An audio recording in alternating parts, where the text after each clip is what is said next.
What is a limit? This is the most important question to be answered in this section of limits. Now we'll discuss this. Apart from this, the second is how to find limit. Well, that's the second important video which you should be watching before actually looking into more examples on limits. Okay. Now let's start with this. What is a limit? As defined in most of the books, a limit is the value that a function approaches as x approaches a specific value. Well, most of the time, the thing which I have written here in the bracket, without necessarily being equal to, is omitted. So, normally, the definition which a student retains is a limit is the value that a function approaches as x approaches a specific value.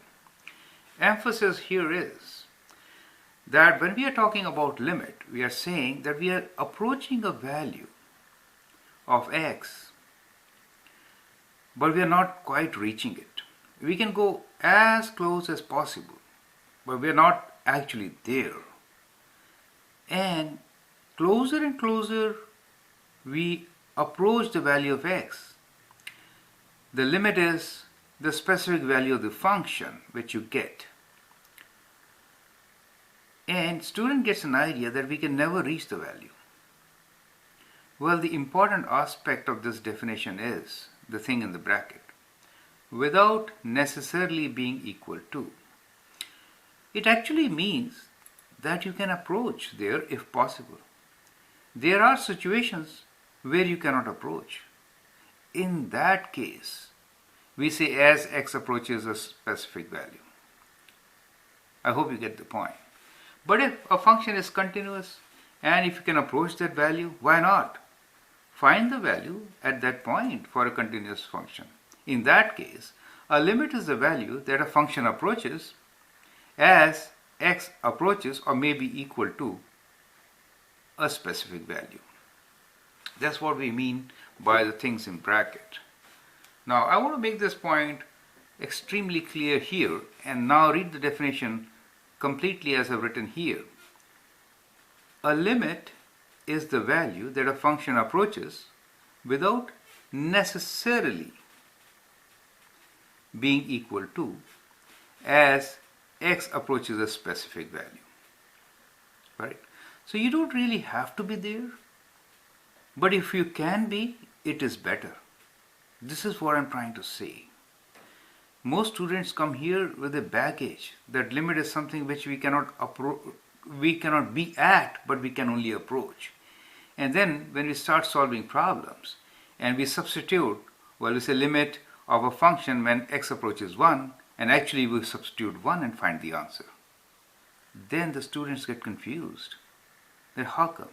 You were trying to approach, but now you are putting or substituting the same value and finding the answer. Well, that's the way it is. In all the questions involving limit, we will be substituting the approached value sometime or the other. If the function is continuous, we can do it straight away. If the function is not continuous, then we will try to do like elimination of some kind, simplification of some kind, factoring and then cancelling out, rationalization, and we'll adopt other mathematical algebraic techniques so that we could avoid the situation of approach and get to the limit where we could substitute the value and get the answer. Correct? So that is very important for you to understand as we move on. Okay. Now let me elaborate this point in a concrete example. Let's say we have the question here as limit of a function where x approaches 1, and let me write the question function as, let's say, x cubed minus x squared over x minus 1. So let's say we have a question like this. Now, in that case, you can clearly see that if I plug in 1 here, then I get 0 in the denominator. Now that means that's undefined term. And you'll also notice that when I put 1 in the numerator, we get 1 minus 1 and we get 0 over 0, which is totally absurd, meaningless, right? So in such a situation, we can never be at that point, right? But still, this kind of a function can have a limit. Reason being, a limit is a value that a function approaches. This function will approach as x approaches a specific value, as x approaches 1. So that definition gives us versatility, that you have an option. You may not be there, but you can be very, very, very, very close to that place and figure out at what point the function is approaching. Correct? Then you can find the limit. Correct? Now, I will show you, now if this is a function, what we can do is, we can always simplify this function, correct? Now once we simplify this function, we get limit x approaches 1, and here we can take x squared common, and we get x minus 1 in the bracket over x minus 1. So in this case, you see x is actually not equal to 1. Is that okay? And then we get this. Well, once we get this, then we can always simplify this, and we can say limit x approaches 1, and this is equals to x squared. Correct? Since we have a common factor here, which gets cancelled out. Correct? So if you have the prior knowledge of advanced functions, you know on a graph, this will lead to a hole, right? So basically, we will get a graph here, and the graph will be same as that of x squared with one restriction, and the restriction is that x cannot be equal to 1, right? So let us say this is my 1, right? And then this will be like the point where x has a restriction, correct? And graph will look like, we'll draw x squared graph, correct?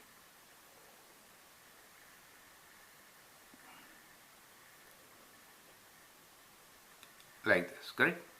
Where this is x, and this is our function f of x, right? Now we will see again this definition of limit. Limit is a value that a function approaches without necessarily being equal to as x approaches a specific value. Now, as we approach specific value here for x is 1, so as we approach 1, this we say, when we see from left side, we say 1 minus. So in this case, we will write limit x approaches 1 from left side. Now, this is the way to write limit. LIM limit, short form, and under it we write x approaches which value. In general a, and in this specifically 1. And when we write 1 with slightly minus on this side, we mean left side. So limit of the function, and our function is in this case x squared, so let me write x squared here. So as we approach from left side, as we go closer and closer to 1, we necessarily don't want to be at 1. Here we can't be because that is the restriction, but we can go close and close and close to 1. I'll show you a table of values how to get this value also. But let's understand graphically also. We see that we are moving on this graph, right? And we are approaching a value 1, correct? So this value is 1 for us. Is that okay? Similarly, we can approach this from the right side and we say limit of this function x squared as we approach x, the value 1 from positive side. Okay. So there also, like if we are approaching from the positive side, then we are actually moving like this and we are approaching this value. Do you see that? 1. So from both sides, we are approaching a value of function which is 1. Since these two limits are known as the left side limit, and this limit is known as right side. So function could have one-sided limits also, and at 1 when we say, so that is the limit at a point, right? At a point really means approaching as close as possible, not necessarily being there at that point, correct? That could be a restriction. That is why it helps, and that makes it very clear. Not without necessarily being there. So that's a very, very beautiful word used here. So we can be there, right? If possible, correct? So again, let's recap this. So what we learned here is how to write a limit. So first we write like this, lim, and then under it we write x, which is an independent variable, is approaching which value. In general it is a. In this specific example we took 1. And then we write the function as a whole. So limit of the function, and in our case this is the function, right? As x approaches a value, correct? And clearly here the restriction is that x cannot be equal to 1. But still we saw from our example that the limit exists, right? And the limit also we learned here that looking into any particular function, we can find limit from both the sides, and these are called one-side limits. This is the left side limit approaching from the left side when we write minus here as kind of an exponent, and if you write plus, that means seeing the limit from the right side. Okay, now I'll give you this value and I'll show you how to find, or what is the limit, or what do we understand by the limit when doing it in tabular form. So what we will do here is try to show you how to approach this question with the tabular form. So in table, what we'll do, we'll try to calculate the value of our function as we approach 1, correct? So we can approach 1 from the left side, and we say let's find out what is the value of function as the value of x is, let's say 0.9. Let's say these are the values of x, right? So we tried to approach this, and we have limit as x approaches 1 of this function, x cubed minus x squared over x minus 1, right? Now it was a good idea to reduce it. We can use calculator and plug in the value here to calculate, but the result which we are going to get is same as that of x squared, right? So in my calculations, I'll plug in the value of x and find what value is of the function, which is basically x squared, correct? So we'll use calculator to calculate out the values. So we have 0.9. So 0.9 squared is equal to 0.81. Okay, now so 0.9, think it is here. So let's go more towards our value of 1, right? Towards right. So let's say 0.9, and then we'll go to 99, and then we'll go to 0.999. So we can go closer and closer, right? So let's find out what is the value. So 0.99 squared is equal to 0.9801. And then we'll do 0.999 square, and we get to equal to 0.9980. 9 instead of 89980. Do you see that? So it's coming like this. Similarly, we can approach it from the right side, right?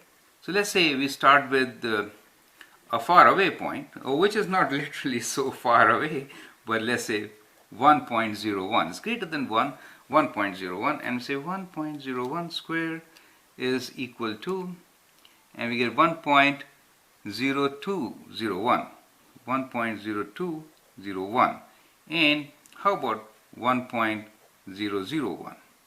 So say 1.001 square is equal to 1.001 002, right?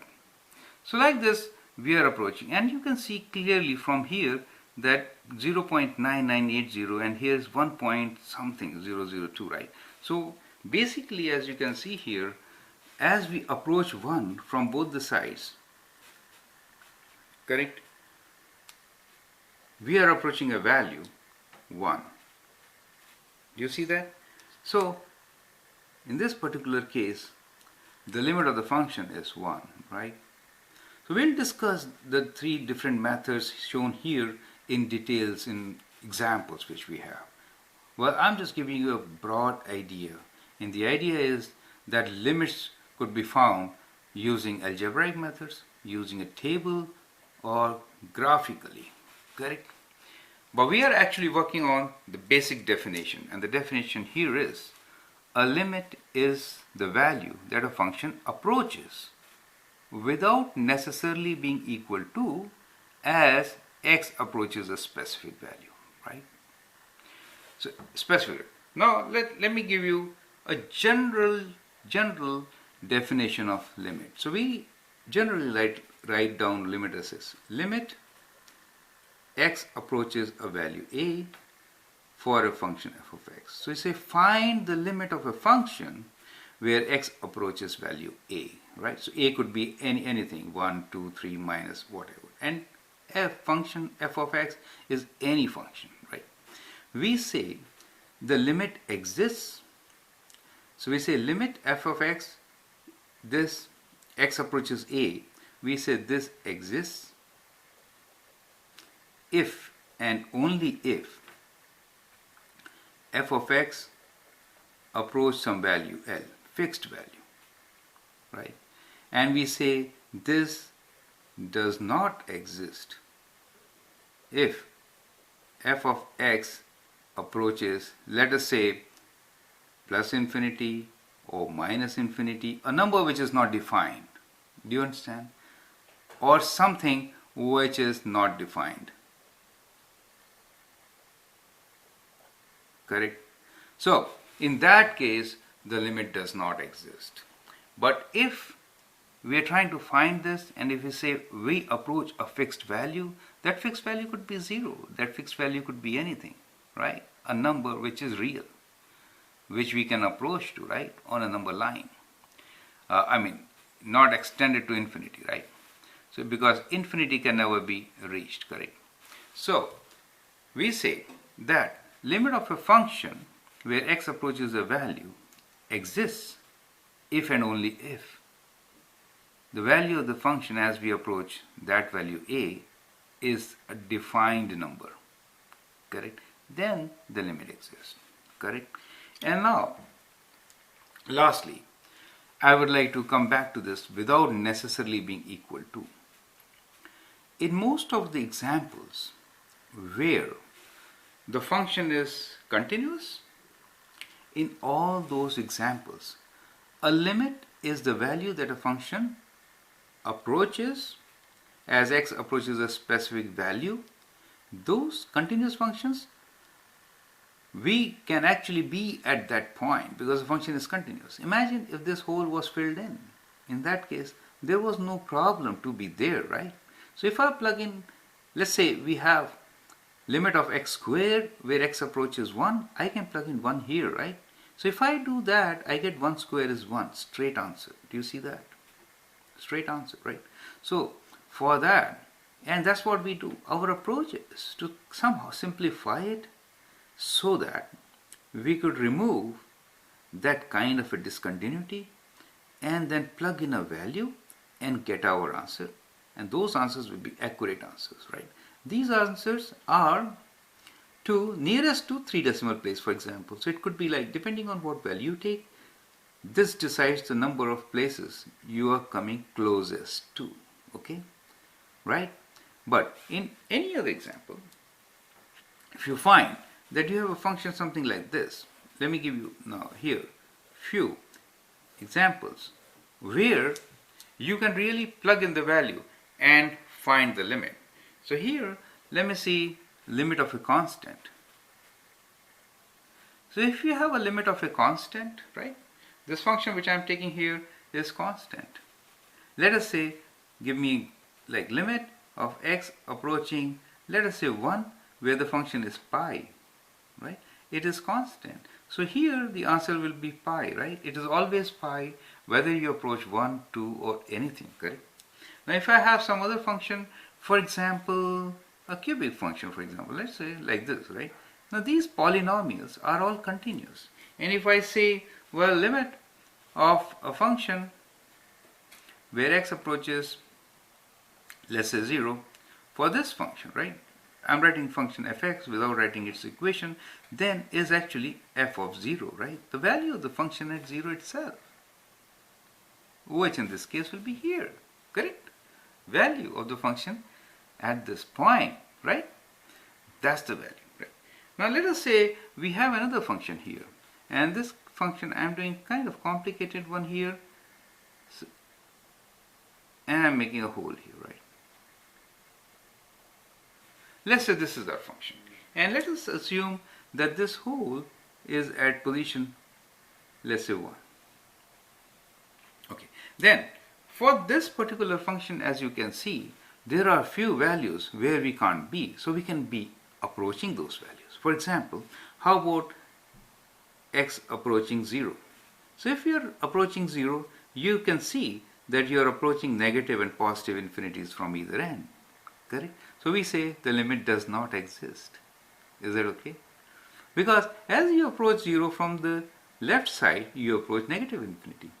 And as you approach 0 from the right side, you approach positive infinity. Both are not defined, right? They are not fixed numbers, correct?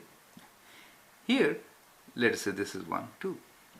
Now, if I say limit of the function where x approaches 1, now here at 1 we have a hole. But you can always approach this hole. And when we are approaching from the left side, this is my left side, I am approaching a fixed value, which is 1. Do you see that? So left side limit here is 1. And right side limit, if we approach from this side, then also along the graph you go, we approach this hole, right? Which is at 1. So here, the limit of this function, we say limit, when x approaches 1 of our function fx is equal to 1, right? And here we say limit when x approaches 0 of our function f of x does not exist because it's going to infinity, right?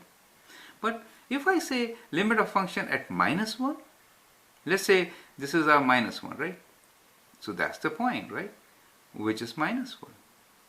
So if I say limit as x approaches minus 1 of our given function, which is 1 over x for us, right? Which is 1 over x. So it is f of minus 1, which is minus 1 itself. Do you see?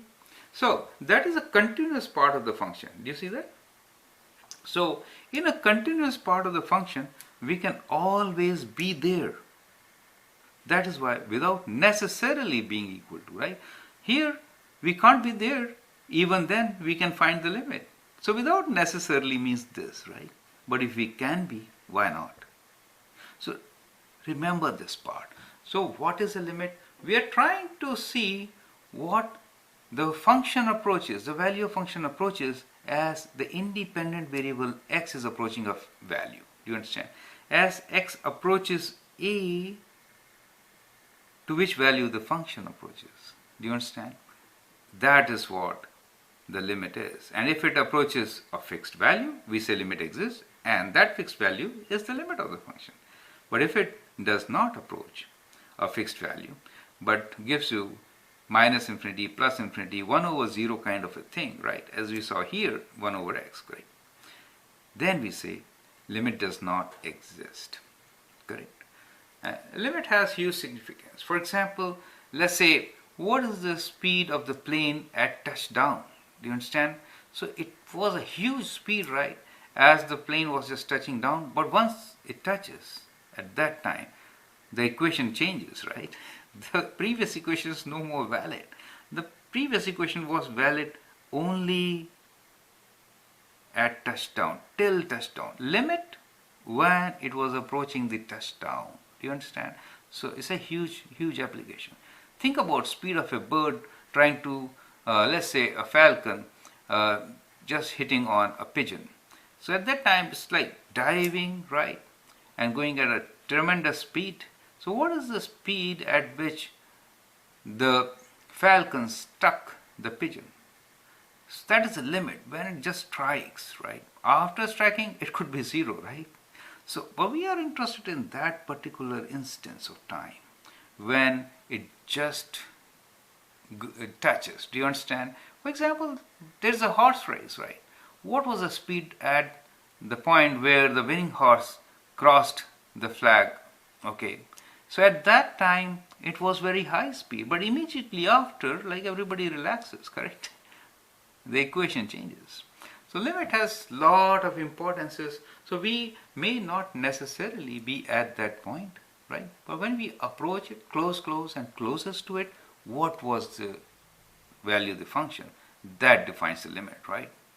So that is how we have to see it.